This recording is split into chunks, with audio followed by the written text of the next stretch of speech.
All right, my dog's still sleeping. Oh, now she just woke up. Sleeping nicely, though. I thought I would just continue reading with chapter 5 of Penny Helps Portia Face Her Fears.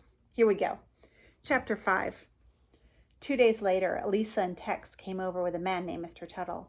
He was the head trainer for the Helper Hounds. Every summer, Mr. Tuttle and some of the Helper Hounds taught a summer camp for the kids at the zoo where Elisa worked. This was the first time I ever heard of Helper Hounds. I was still just a dog from the streets, learning new things every day. And that day, I learned all about Helper Hounds.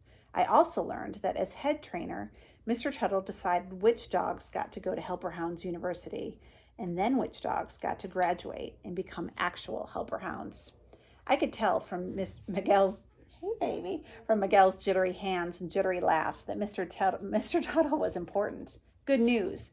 When you have relied on the kindness of strangers most of your life, like I did, everyone is important, and you treat everybody that way. So important people never make me nervous. I went right up and licked Mr. Tuttle's hand hello. When he said sit, I sat. And when he motioned for me to come, I came. And when he put me in a stay and started doing jumping jacks, I tilted my head at the weird man, but I stayed put. Mr. Tuttle said I was a very good girl. I heard other dogs could be a problem with her, Mr. Tuttle said, while watching me and Tex sniff each other's behinds. They were at first, said Miguel. Who knows what she had to deal with on the street? But Penny is relaxed now. I wouldn't apply if I thought dog aggression was an issue. Miguel's voice came out higher than normal. Still nervous, I guess.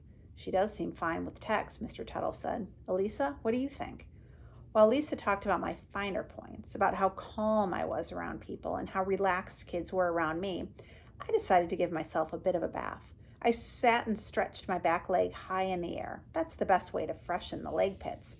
But I must have scratched a little too high because before I knew it, I tumbled back right onto Tex. Tex had been freshening up himself, so he didn't see me coming at all. As soon as my body hit his head jerked back and his upper lip pulled back. He showed me all his teeth. I have to admit, it was scary. Miguel, Elisa, and Mr. Tuttle stopped talking. All eyes turned on us. But Miguel had taught me well. I looked right at Miguel and picked myself up. Tex just went back to licking. Impressive, Mr. Tuttle said. She is definitely relaxed. Mr. Tuttle knelt down next to me. Congratulations, Ms. Penny, Mr. Tuttle said. We look forward to seeing you next semester at Helper Hounds University. Elisa said, yay, and Miguel got down to hug me. I just kept on with my bath. Long story short, Helper Hounds University was a lot of fun. I learned lots of new tricks and got lots of treats, most of them just for lying around. We visited schools and hospitals. We flew on airplanes and rode on trains. We went up elevators and down escalators. We met cats and horses and lots of people. Other dogs won awards for sitting the quickest or staying the longest. My only award was for the best settle. I'd settle so well. I'd fall asleep. I still do, as you know. It's a gift.